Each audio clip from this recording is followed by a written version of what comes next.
জাম্ববান সমীপে বিদায় গ্রহণ করিয়া হনুমান ঔষধ আনয়ন করিতে চলিলেন এবং আকাশমার্গে উল্লঙ্ঘনপূর্বক এক লম্ফে তিনি সেই পর্বত সমীপে যাইয়া পড়িলেন। তত্রস্থ গমন করত হনুমান ঔষধের সুগন্ধি আঘ্রাণ করিলেন এবং তিনি উপলব্ধ হইলেন যে তিনি নিশ্চিত স্থানে উপস্থিত হইয়াছেন। তবে ঔষধগুলি নিশ্চিত নির্ধারিত করিয়া বাহির করিতে হইবে। পর্বত শিখর হইতে অন্য পর্বত শিখরে হনুমান ঔষধ সন্ধান করিতে লাগিলেন এবং সন্ধান করিতে তাহার গভীর রাত্রি হইল। তবুও অনুসন্ধানে তিনি সূত্র পাইলেন না। নৈরাশ্য ও বিরক্তিতে হনুমানের মন ভরিয়া উঠিল। বৃদ্ধ জাম্ববানের প্রতি তাহার রোষের উদ্রেক হইল। জাম্ববান নিশ্চিত ভ্রম করিয়াছেন ও মেঘনাদ শরবিদ্ধ ও আহতে বুদ্ধিভ্রংশ হইয়াছেন। দ্বিতীয় চিন্তায় তিনি সুনিশ্চিত হইলেন মহামন্ত্রী জাম্ববান সতত এইরূপ ভ্রম করেন না। তাহা হইলে ইহার অভ্যন্তরে কোনো জটিল তত্ত্ব আছে। এই পর্বতই ঔষধগুলি লুক্কায়িত করিয়াছে। বানর বলিয়া পর্বত আমার সহিত পরিহাস করিতেছে। প্রথমটা তাহার পর্বতের প্রতি ভীষণ ক্রোধ হইল। তিনি চিন্তা করিলেন পর্বত উৎপাটনপূর্বক সাগরের জলে ফেলিয়া দিবেন। পরে তিনি উপলব্ধি করিলেন ইহা যথার্থ হইবে না। তাই তিনি ঋষ্যমুখ পর্বতের স্তব করিতে লাগিলেন, কিন্তু তাহাতেও কোনো সাড়া মিলিল না।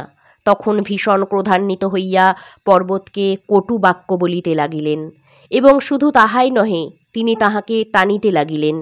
তখন ভয়ে শঙ্কিত হইয়া ঋষিমূর্তি ধারণপূর্বক সেই পর্বত আবির্ভূত হইয়া হনুমান সমীপে যাইয়া তাহার পরিচয় পুঞ্জি জানিতে চাহিলেন।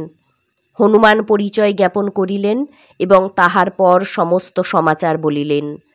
হনুমানের শ্রীরাম ভক্তির প্রগাঢ়তায় তিনি মুগ্ধ হইয়া ঔষধগুলি তাহাকে দেখাইয়া দিলেন। হনুমান বিশল্যকরণী, সুবর্ণকরণী, অস্থি সঞ্চালিনী ও মৃত সঞ্জীবনী এই চারিটি ঔষধ লইয়া লঙ্কায় প্রত্যাবর্তন করিলেন। তিনি ঔষধ লইয়া রণভূমির চারিধারে ভ্রমণ করিতে লাগিলেন। ঔষধের আঘ্রাণে সকলেই বাঁচিয়া উঠিলেন। তাহাদের ভ্রম হইল যেন তাহারা ঘুম ভাঙিয়া জাগিয়া উঠিলেন। শ্রীরামচন্দ্র ও লক্ষ্মণ হনুমানকে ধন্য ধন্য করিতে লাগিলেন এবং তাহাকে আলিঙ্গন করিলেন।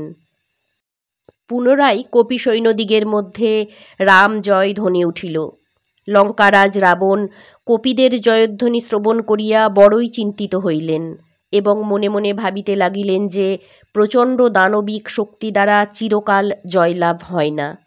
লঙ্কার চতুর্দ্বারে দারীদিগকে দ্বার বন্ধ করিতে আদেশ দিলেন রাক্ষসরাজ রাবণ। দারীগণ তাহাই করিল। জাম্ববান বানরদিগের প্রাচীর লঙ্ঘন করিয়া লঙ্কাপুরীর অভ্যন্তরে প্রবেশ করত প্রতি ঘরে অগ্নিসংযোগ করিতে বলিলেন। বানরগণ পরমোৎসাহে সেই আদেশ পালন করিলেন। ইহাতে অপমানবশত রাবণ জ্বলিয়া উঠিলেন। প্রায় স্থির করিয়াছিলেন যুদ্ধ পুনর্বার করিবেন না, কিন্তু এখন তাহা না করিলেও আর কোনো উপায় দেখা যাইতেছে না। অনন্তর কুম্ভকর্ণের পুত্রদ্বয় কুম্ভ ও নিকুম্ভের ডাক পড়িল। তাহারা আসিলে রাক্ষসরাজ রাবণ তাহাদিগকে সমরোদ্যোগে উদ্যোগী হইতে আদেশ করিলেন এবং তাহারা সমরের উদ্দেশ্যে সজ্জিত হইলেন। পুনরায় প্রচণ্ড সংগ্রাম বাধিল। শ্রীরামচন্দ্রের আদেশমতো ঋষভ, কুমুদ এবং সুসেন কুম্ভ নিকুম্ভের সহিত সংগ্রাম করিতে অগ্রসর হইলেন। কুম্ভের শরাঘাতে তাহারা জর্জরিত হইলেন। ভয় পাইয়া তাহারা রণে পৃষ্ঠ প্রদর্শন করিলেন। সুগ্রীব তাহাদিগের সহিত লড়াই করিতে আসিলেন। তাহাকেও কুম্ভ পর্যুদস্ত করিলেন। কুম্ভের এক কিলে সুগ্রীব অচেতন হইয়া পড়িলেন। মুখ হইতে রক্তের ফেনা নির্গত হইতে লাগিল, কিন্তু পরবর্তী মুহূর্তে সংজ্ঞাপ্রাপ্ত হইয়া সুগ্রীব পুনর্বার সংগ্রামে অবতরণ করিলেন। উভয়ের মল্লযুদ্ধ আরম্ভ হইল।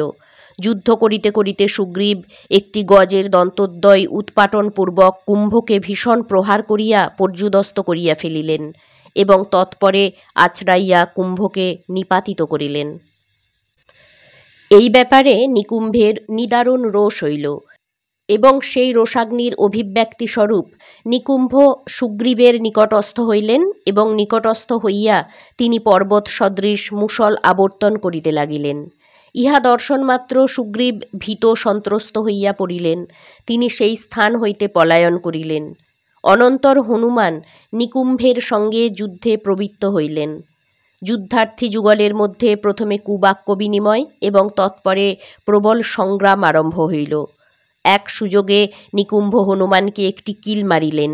হনুমান অজ্ঞান হইয়া পড়িলে তাহাকে উত্তোলন করত নিকুম্ভ রাবণ সমীপে লইয়া যাইতেছিলেন। কিন্তু যাইবার পথে হনুমানের চৈতন্য প্রাপ্ত হইল এবং তৎক্ষণাৎ হনুমান গগনমার্গে উত্থিত হইয়া নিকুম্ভকে আঁচড়াইয়া কামড়াইয়া নিকুম্ভের 2টি কান ছিঁড়িয়া ফেলিলেন এবং তৎপরে 2 হাতে তাহার চুল টান দিয়া তাহার মুণ্ড ছিঁড়িয়া ফেলিলেন। অনন্তর নিকুম্ভের মুণ্ড লইয়া হনুমান শ্রীরামচন্দ্রের নিকটে ফিরিয়া গেলেন। নিকুম্ভের ছিন্ন শির দর্শনমাত্র শ্রীরামচন্দ্র তুষ্ট হইলেন। নিকুম্ভ ও কুম্ভের পতনের সংবাদ রাবণ সকাশে প্রেরিত হইলে দশানন বলি রাবণ সিংহাসন হইতে পতিত হইলেন এবং লঙ্কা হইল বীর শূন্য বলিয়া বিলাপ করিতে লাগিলেন। দশানন বলি রাবণের 20 চক্ষে অশ্রুবন্যা নামিয়া আসিল। কিয়ৎক্ষণ পরে রাবণ আপনাকে সামলাইয়া মকরাক্ষকে ডাকিয়া পাঠাইলেন। তাহার গাত্রে 20 হস্ত দিয়া গাত্রলেপন করিয়া তাহাকে যুদ্ধে গমন করিবার জন্য সম্মত হইতে বলিলেন। মকরাক্ষ সম্মতি জানাইলে রাবণ সন্তুষ্ট হইলেন এবং স্বহস্তে মকরাক্ষকে রণসজ্জায় সুসজ্জিত করিয়া তাহাকে যুদ্ধে পাঠাইলেন।